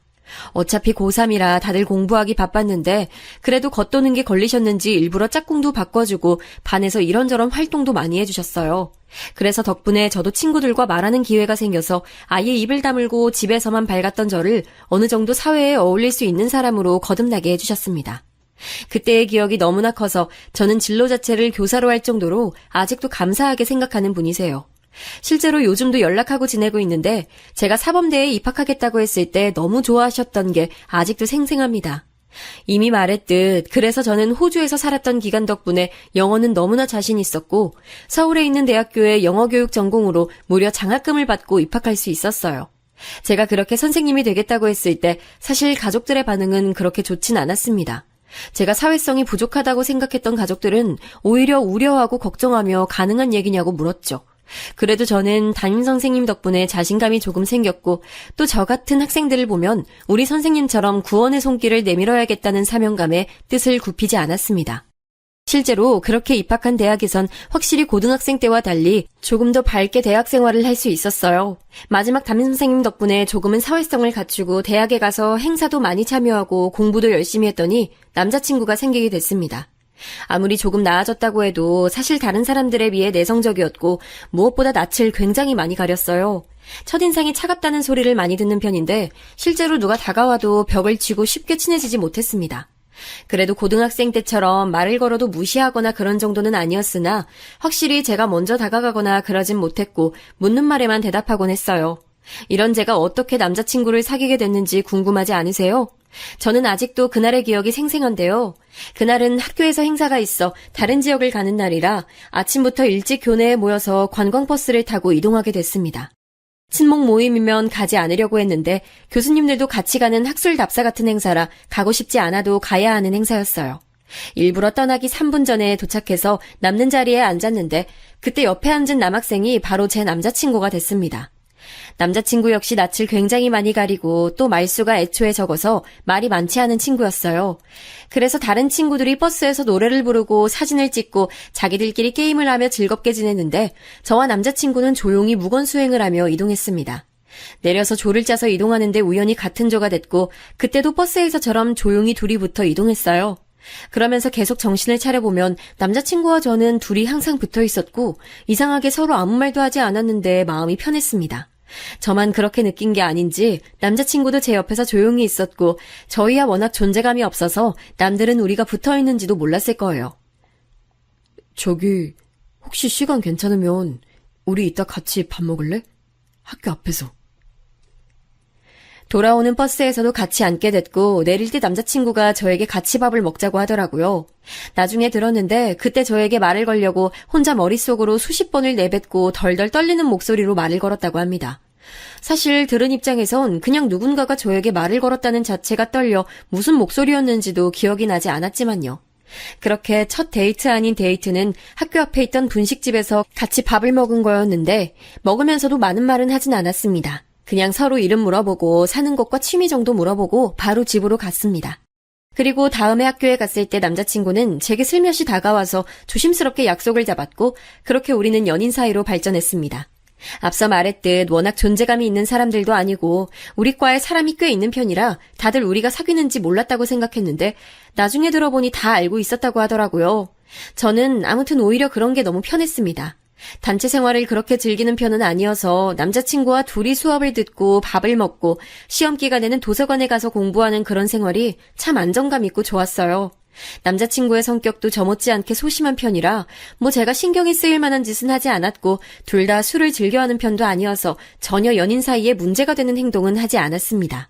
성격 자체도 둘 다 온순하고 갈등을 회피하는 경향이 있어 크게 싸우지도 않고 아주 잔잔히 만났어요. 그렇게 저는 남자친구가 군대에 갔을 때도 조용히 면회도 가고 휴가 나오면 같이 밥을 먹으며 지냈는데 그때 지금의 시부모님을 처음 보게 됐답니다. 저는 첫 남자친구였던 그 학생이 바로 제 남편이 되었기 때문이죠. 사실 처음 시부모님을 뵀던 날이 너무나 강렬해서 잊고 싶어도 잊을 수가 없답니다. 남자친구가 말수가 매우 적다고 했잖아요. 제가 놀랐던 이유는 바로 시부모님은 더 하셨기 때문입니다. 안녕하세요. 정환이 여자친구입니다. 네, 안녕하세요. 반가워요. 얘기 많이 들었어요. 말씀 편하게 해주세요. 그래도 어른이니까 평소에 전혀 하지도 않던 인사를 용기를 쥐어짜내서 했더니 시부모님은 얼굴이 새빨개진 채로 대답하셨어요. 나중에 안 사실인데 시부모님도 두 분이 다 낯가림이 매우 심하고 부끄러움을 많이 타신다고 하더라고요. 그렇게 서로 또 무건수행을 하고 침묵 속에 남자친구를 면회하러 갔는데 전혀 불편하거나 하진 않았습니다. 제가 마음에 안 들어서 그러신 게 아니고 진짜 성향이 그런 분들이라 분위기 자체는 무겁지 않았거든요. 또 쓸데없이 말을 걸거나 그러셨으면 오히려 제가 너무 불편해서 당장 집에 가고 싶었을 것 같습니다. 그렇게 남자친구의 군대도 기다리며 저는 휴학도 하지 않고 바로 졸업하게 됐어요. 다행히 오빠의 건강이 매우 좋아져서 그때는 더 병원에 입원하거나 하지 않아도 됐고 집안 분위기도 매우 밝아져서 큰 부담 없이 졸업하고 바로 임용을 준비할 수 있었습니다. 언니처럼 아르바이트해서 돈을 벌까 했는데 언니는 그냥 그러지 말고 공부에만 매진해서 차라리 직장 생활을 빨리 하는 것이 이득이라며 본인이 제 용돈을 주기도 했어요. 그때 언니는 이미 결혼한 상태였는데 형부가 집에 돈이 많아 언니는 상당히 여유 있는 생활을 했었기 때문에 가능했던 일이었습니다. 형부 얘기가 나와 잠깐 하고 넘어가자면 형부는 굉장히 재치 있고 말이 많은 분이세요. 그래서 형부 덕분에 언니도 많이 밝아졌고 저도 형부와 얘기하면 재밌으니까 많이 웃게 되어 좋았답니다. 무튼 저는 졸업하고 바로 공부를 시작했는데 안타깝게도 첫 번째 시험에서는 낙방했어요. 그리고 두 번째 시험에서는 다행히 합격하게 됐답니다. 이때는 사실 남자친구의 도움이 아주 컸는데 본인이 제가 도서관에서 공부하느라 바쁘니까 도시락도 싸오고 간식거리도 계속 챙겨줬어요. 군대를 갔다 왔으니 저보다 학년이 낮아 아직 임용을 공부할 때가 아니었는데 다른 여자를 만나거나 유흥을 즐길 수도 있는데 공부하는 제 옆에 앉아 본인도 책을 읽거나 미리 공부하는 모습을 보며 이런 사람이라면 결혼을 해도 되겠다고 생각하게 됐죠. 공부가 안 되면 같이 산책도 하고 맛있는 것도 먹고 그러면서 제가 공부하는데 전혀 방해되지 않게 묵묵히 옆에서 응원을 많이 해주는 모습을 보며 감동을 받았습니다. 그렇게 저는 임용에 합격해서 서울에서 교사 생활을 시작했고 남자친구는 임용을 준비하게 됐어요. 남자친구가 저를 많이 챙겨줬던 것과 달리 저는 처음 하는 직장 생활에 잘 적응하지 못해 많은 부분을 챙겨주진 못했습니다. 그래도 시간을 내서 주말에 맛있는 밥도 사주고 필요한 것들도 챙겨주며 노력했고 그 덕분인지 남자친구는 첫 번째 시험에서 바로 임용에 합격할 수 있었어요. 저는 제가 합격했을 때도 뛸 듯이 기뻤지만 남자친구의 합격 소식을 듣고 너무 기뻐서 눈물이 나오더라고요. 그렇게 감정의 간격이 크지 않은 우리지만 그때만큼은 서로 신나서 어쩔 줄 몰랐습니다. 동료 선생님들과 학생들의 치이며 힘들었던 사회생활도 남자친구와 같이 서로 응원하고 격려하며 버틸 수 있었어요. 그렇게 3년을 일하고 남자친구는 저에게 결혼하자고 프로포즈를 냈고 바로 양가 허락을 받았습니다. 사실 이미 양가에서는 우리가 결혼할 거는 당연한 상태여서 허락이라기보다는 날짜와 신혼집 위치 조율에 많은 관심이 쏠렸습니다. 워낙 오래 만나서 이미 서로 부모님의 얼굴도 알고 집에도 몇 번 찾아갔기 때문이죠. 3남매 중 막내였던 저와 달리 남자친구는 3남매 중 둘째였는데 위로는 형이 있고 아래로는 나이 차이가 꽤 나는 여동생이 있었습니다. 저도 언니 오빠와 나이가 꽤 차이 나는 편이었는데 남자친구의 여동생 아가씨는 더 차이가 나더라고요. 저는 사실 시댁 식구들 복은 참 많다고 생각하는데 시부모님 자체가 남에게 폐를 끼치는 것을 극도로 싫어하시는 분들이라 시집살이는 당연하고 제 기분을 망친 적도 한 번도 없던 분들이세요. 항상 말할 때 고르고 고른 말을 내뱉으시고 상대방을 배려하는 분들이라 보면서 제가 오히려 많은 것을 배울 정도였습니다. 인간적으로 훌륭하신 분들이라 존경하는 마음이 들었습니다. 그리고 아주버님은 남편보다는 꽤 말이 있었는데 그래도 일반인과 비교했을 때는 상당히 조용하신 분이셨어요. 그에 비해 아가씨는 막내라서 그런 건지 혼자 여자라서 그런 건지 굉장히 밝고 귀여웠습니다. 와, 새언니는 영어를 그렇게 잘해요? 너무 신기하고 부러워요. 저도 영어 진짜 좋아하거든요. 그래요? 궁금한 거 있으면 언제든지 물어봐요. 저는 호주에서 살다 와서 영어로 의사소통하는 데는 문제가 전혀 없어요. 너무 멋있어요. 저도 기회가 된다면 해외에서 살아보고 싶어요. 안 그래도 요즘 그래서 외국 생활에 관해 관심이 아주 많거든요. 아가씨는 특히 영어에 관심이 많아서 저를 대놓고 좋아했는데 저한테 영어 관련으로 질문도 많이 했어요. 저야 직업이 선생님이니 물어보는 것에 대답해주는 것은 아무 거리낌이 없던 상태였고 아가가 귀여우니까 좋은 마음으로 과외 아닌 과외를 해주기도 했답니다. 다만 그 모습을 보신 시어머니가 아가씨에게 따로 언지를 줬던지 점점 그 횟수가 줄긴 했어요. 이 정도로 시부모님은 배려심이 아주 넘치는 교양 있는 분들이신데 문제는 따로 있었습니다. 이렇게 시댁 식구들은 잘 만났는데 문제는 형님이었어요. 제가 낯가림이 아주 심해도 확실히 교사 생활을 하며 그래도 많이 나아졌다고 생각했거든요. 그래도 막 엄청나게 밝은 편은 아니었고 오히려 아가씨처럼 아예 저보다 어리면 학생이라 생각이 들어 편하게 대할 수 있었는데 형님은 어른이니까 저도 모르게 경계를 하게 됐습니다. 그런데 형님은 사실 첫인상 자체는 아주 좋았어요. 어머, 동서될 뿐이구나. 서방님이 워낙 말이 없으셔서 항상 궁금했는데 반가워요. 안녕하세요. 잘 부탁드립니다. 아우, 내가 잘 부탁해요. 안 그래도 며느리끼리 통하는 게 많을 테니까 우리 친하게 지내요. 형님의 첫인상은 굉장히 밝았고 먼저 다가와주어 고마웠던 기억이 나요. 낯가림이 심한데 먼저 다가와주니까 저도 마음을 열게 됐고 같은 며느리니까 형님 말대로 친하게 지내고 싶었죠. 완전히 마음의 문을 닫고 살았던 10대도 아니고 저렇게 먼저 다가온 사람을 내칠 필요는 없었고 또 결혼하면 가족이니까 저도 고맙게 생각해서 따로 결혼 전부터 둘이 만나기까지 했습니다. 친구라고는 남편과 친언니 그리고 친오빠가 전부였던 저라 누군가를 밖에서 만나 밥을 먹고 카페를 간다는 게 되게 큰 의미였거든요. 동료 교사들과 친해도 직장 동료는 직장 동료라고 생각해서 그런 경험들이 처음엔 굉장히 좋았습니다. 형님은 저를 이끌고 서울에 있는 유명한 곳들을 많이 데려갔는데 남편 성향도 저와 같아 시끄러운 곳을 안 좋아했기 때문에 처음 겪는 경험들이 많았어요. 그래서 형님의 첫인상은 되게 좋았는데 문제는 결혼하고 난 이후였답니다. 시댁 식구들이 아가씨를 제외하고는 말수가 적은 편이라 상대적으로 시댁 식구들과 있으면 형님이 주로 말하는 사람이었어요. 형님은 원래 성격 자체가 말이 많고 활발해서 주도해서 말하는 것을 보면 저는 제가 말을 하지 않아도 되니 참 편하더라고요. 그런데 시간이 지날수록 형님이 말하는 수위가 많이 제 신경을 건들기 시작했습니다. 참는 것도 한계가 있더라고요. 그런데 그런 제 기분을 눈치챈 건지 남편이 살짝 알려준 사실이 있었습니다. 알고 봤더니 형님은 임용을 5번이나 떨어진 장수생이었다는 거예요. 우리 부부처럼 선생님이 되고 싶었는데 계속 떨어지기만 해서 선생님은 저에게 일부러 그러는 거였어요. 그 사실을 알고 나니 인간 대 인간으로 안쓰러운 마음이 들기 시작했습니다. 요즘 교사가 그렇게 대단한 직업은 아니잖아. 옛날엔 선생님이라고 하면 다들 좋게 봐줬는데 요즘은 그 정도는 또 아니니까. 아, 그렇다고 서방님하고 동서가 별로라는 건 절대 아니고. 오해하지 마. 둘은 너무 대단하고 또 멋져. 저런 식의 말을 하며 은근히 돌려서 욕하는 게 날이 갈수록 심해졌어요. 또 시부모님이 워낙 좋으셨던 것과 별개로 시댁은 명절에 차례를 지내고 또 제사가 있는 집이었는데 그럴 때마다 옆에서 형님은 저한테 딱 달라붙어 그런 시댁의 문화에 대해 욕을 많이 했습니다. 아니, 조선시대도 아니고 무슨 명절에 이렇게 차례를 지내? 진짜 촌스럽지 않아? 동서도 그렇게 생각하지? 언제까지 이래야 돼? 그래도 이렇게 지내고 나면 아버님이 용돈도 두둑하게 주시잖아요. 덕분에 친척들 얼굴도 볼 수 있고요. 전 마냥 싫진 않아요. 어머님도 저희 많이 챙겨주시잖아요. 누가 교사 아니랄까봐 좋은 말만 하네. 학교에서도 그런 식으로 말하지. 동서 진짜 재미없어. 며느리끼리는 이런 말도 해야 서로 가까워지는 거야. 실제로 시댁이 큰 집이라 온 가족이 명절이 되면 친척들이 시댁으로 오셨는데 시아버지는 그럴 때마다 저와 형님에게 미안하다며 매번 봉투를 챙겨주셨어요.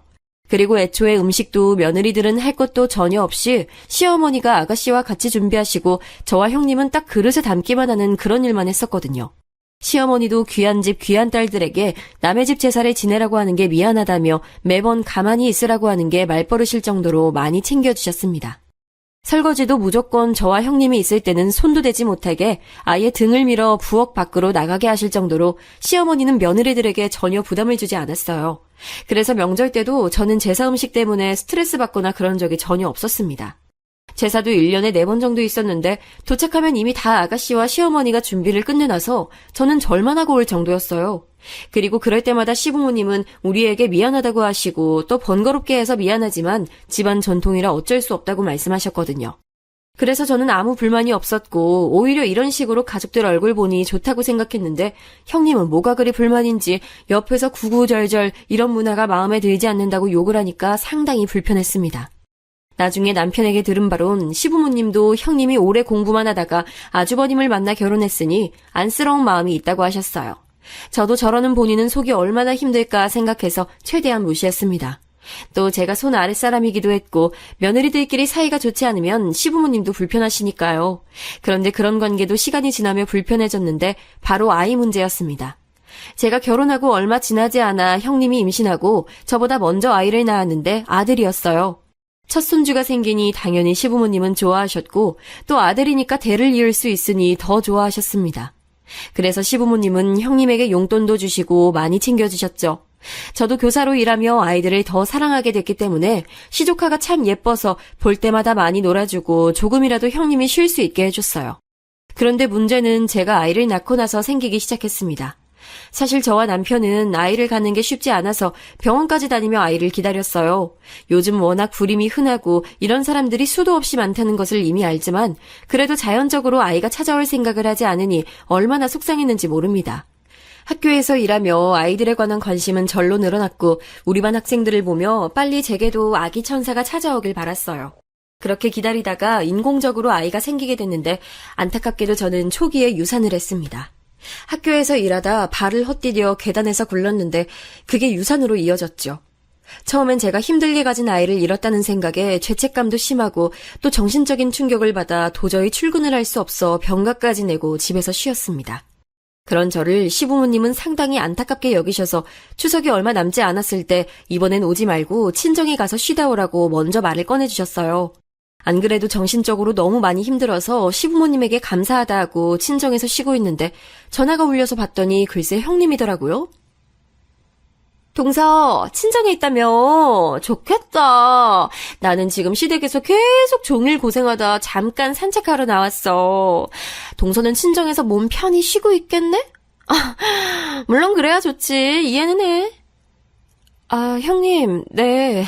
지금 친정에서 가족들이랑 시간 보내고 있어요. 어머님이 일 시키는 분은 아니신데 오늘은 시키셨어요? 에? 내가 언제 어머님이 일 시켰다 했어? 동서 말 서운하게 하네. 아무튼 몸조리 잘하고 제사 때는 얼굴 봤으면 좋겠다. 며느리가 혼자라 부담스럽네. 다음엔 꼭 오길 바라. 저는 제 걱정을 해주려 전화한 줄 알았는데 전혀 아니었고 오히려 저를 슬슬 긁는 말을 하더라고요. 안 그래도 유산 때문에 정신적으로 예민한 상태에 저런 말을 들으니 그렇게 화가 많이 없는 저도 분노가 차오르기 시작했습니다. 그래도 내가 지금 몸이 안 좋아서 예민한가 보다 생각하며 꾹꾹 누르고 혼자 화를 없애려고 노력했어요.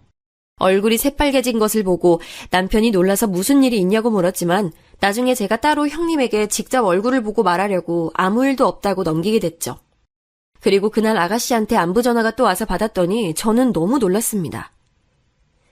새언니, 몸은 어때요? 언니 없으니까 집이 허전해서 보고 싶어요. 그래도 언니 몸이 제일 우선이니까 아무 생각하지 말고 편히 쉬어요. 다음엔 얼굴 꼭 봐요. 아가씨, 그렇게 말해줘서 진짜 고마워요. 이번에 음식 준비 좀 힘들었어요? 못 가서 미안해요. 아니요?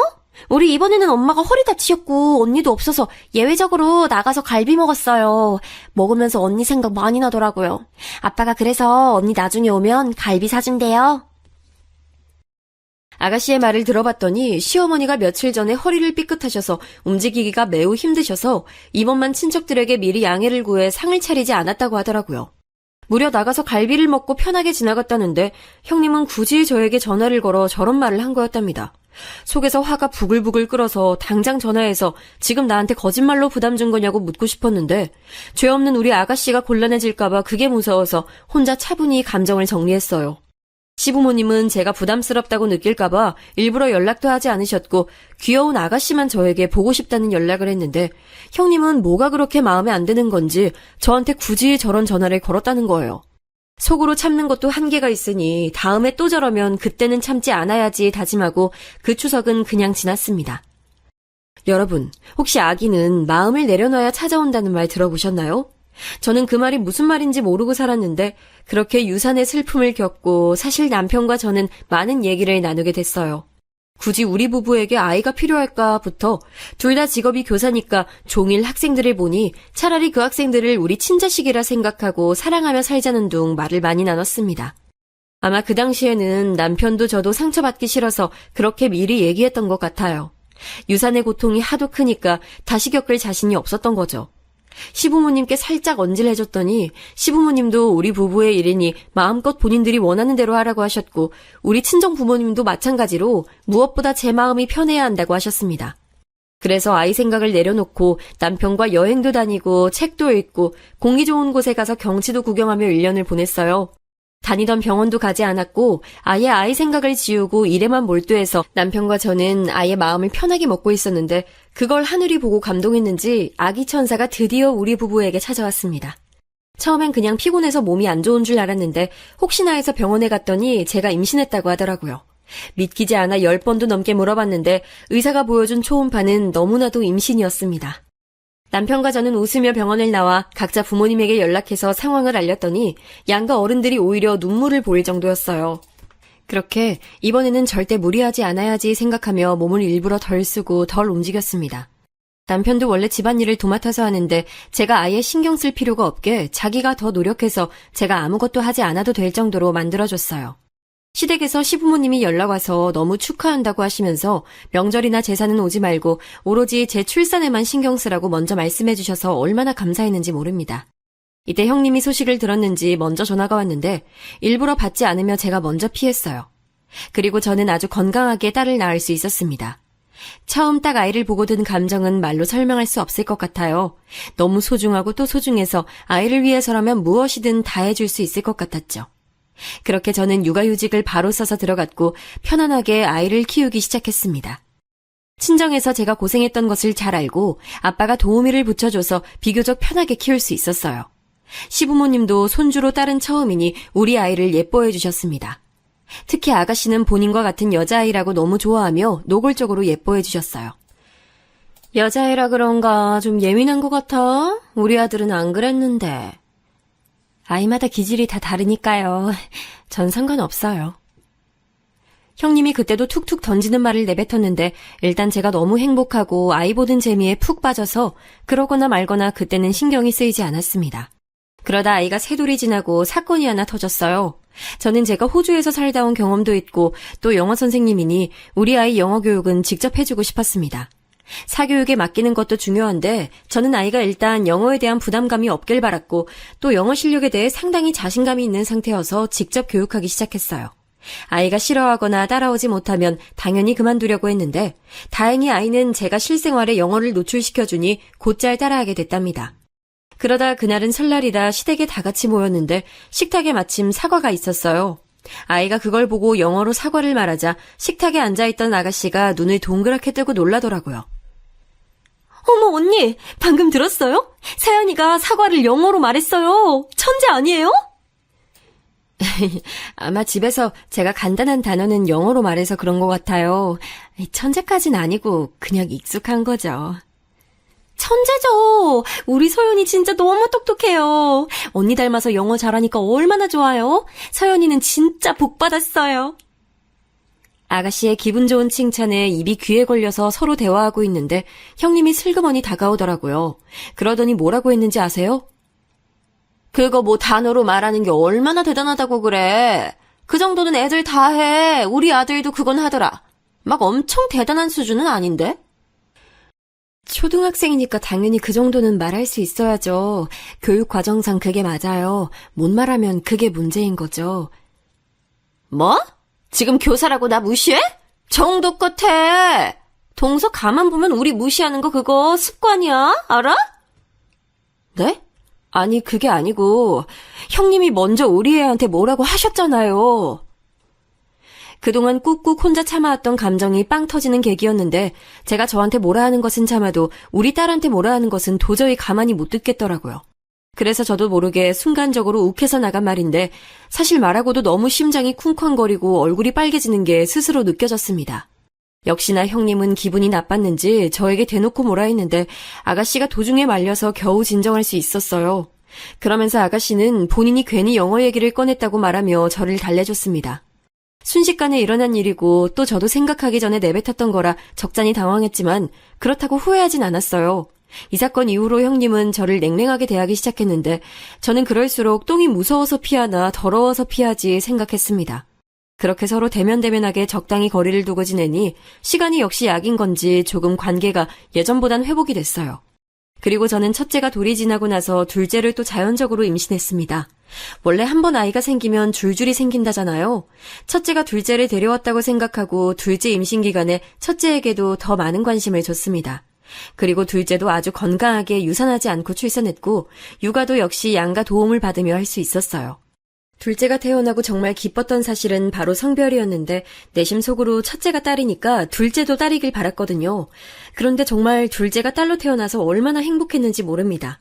저는 언니도 있고 오빠도 있지만 사실 감정적인 교류는 언니와 더 깊고 또 같은 성별이 주는 안정감과 유대감이 남다르다고 생각하기 때문에 매우 기뻤습니다. 둘째도 딸이란 소리를 듣고 양가 어른들도 자매가 역시 좋다며 기뻐하셨어요. 그리고 아이가 2명이니 저도 육아하느라 바빠서 한동안 형님을 신경 쓰지 못했습니다. 형님은 뒤끝이 조금 남아있던 건지 저에게 은근 시비를 걸기도 했는데 두 딸과 행복하게 사느라 이제 신경이 쓰이지 않았죠. 그러다 또 사건이 하나 터지게 됐어요. 그때 한창 우리 딸들 영어 교육에 대해 남편과 얘기를 많이 나누고 있던 시기였습니다. 첫째를 영어 유치원에 보내고 있었는데 둘째를 보낼지 말지 상당히 고민이었어요. 왜냐하면 영어에 흥미를 보이던 첫째와 달리 둘째는 그렇게 첫째처럼 많은 관심을 보이지 않았거든요.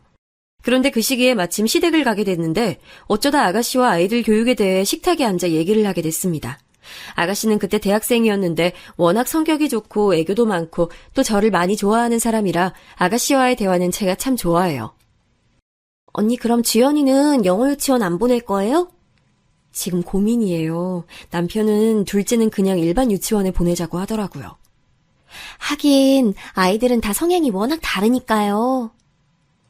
그렇게 얘기를 하고 있었는데 형님이 은근슬쩍 옆에 앉더라고요. 저와 형님이 시댁에서 싸운 이후로 아가씨는 우리가 둘이 있으면 말을 일부러 많이 하며 분위기를 좋게 만드는데 그날도 그랬습니다. 그런데 그날따라 형님이 또 뭐가 기분이 나빴던 건지 저한테 말을 꺼내더라고요. 주연이는 똑똑하지 않나 보다. 원래 애들마다 지능이 다르거든.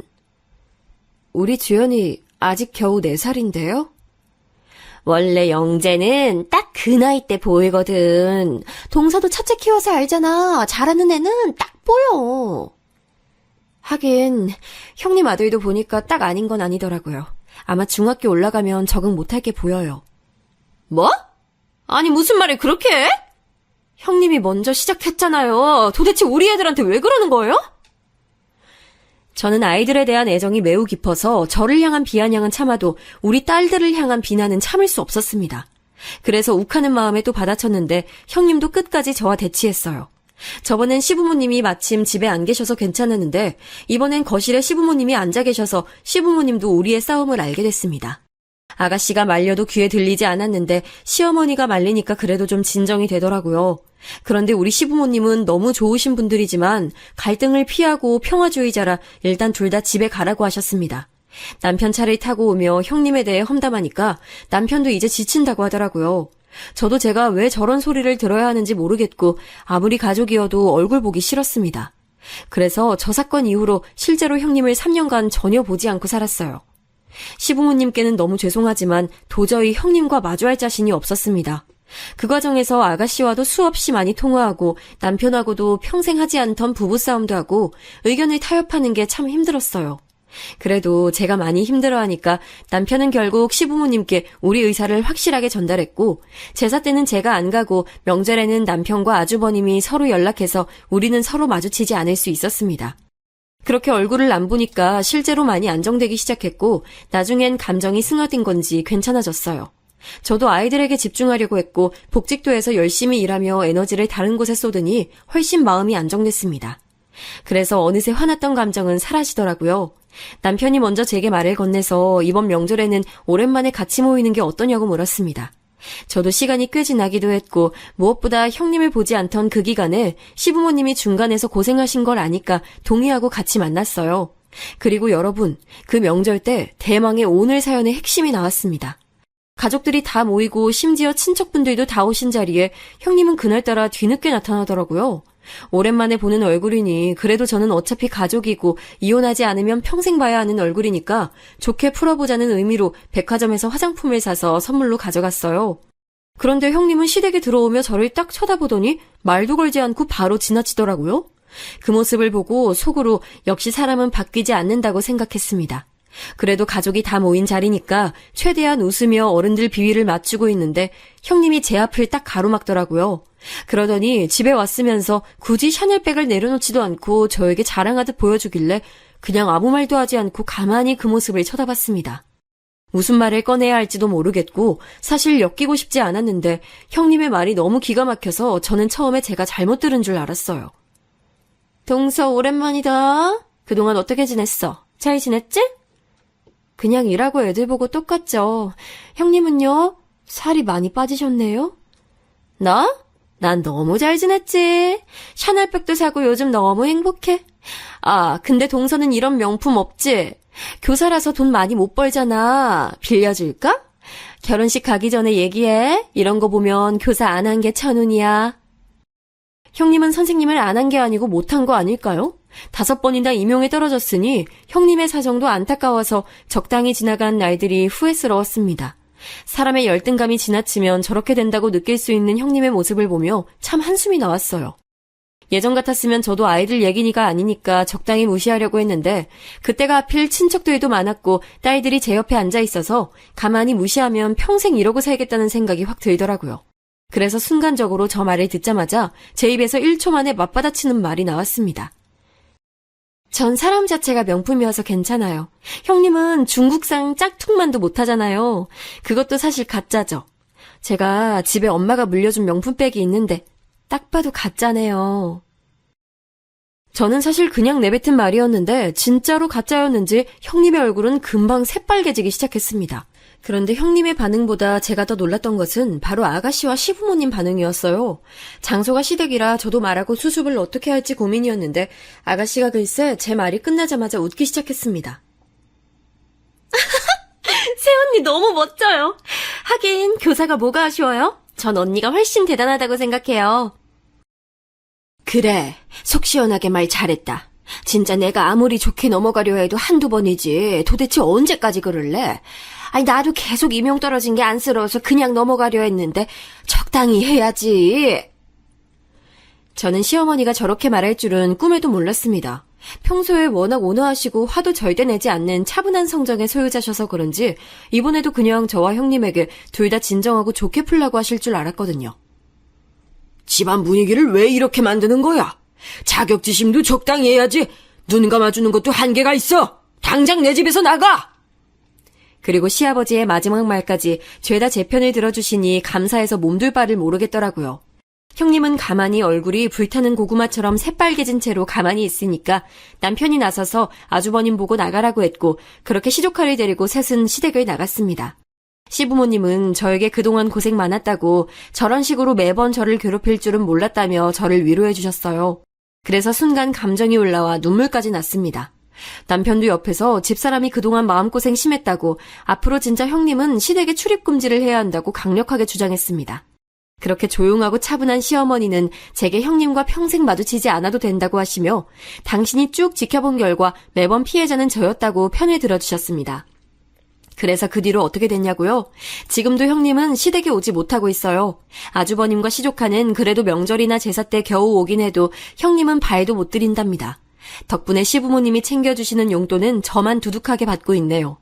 형님 한 명 없다고 마음이 얼마나 편한지 시댁에 가는 게 놀러 가는 것처럼 느껴지고 참 행복하게 지내고 있습니다. 형님은 저한테 개인적으로 전화가 오긴 했는데 제가 그냥 차단했어요.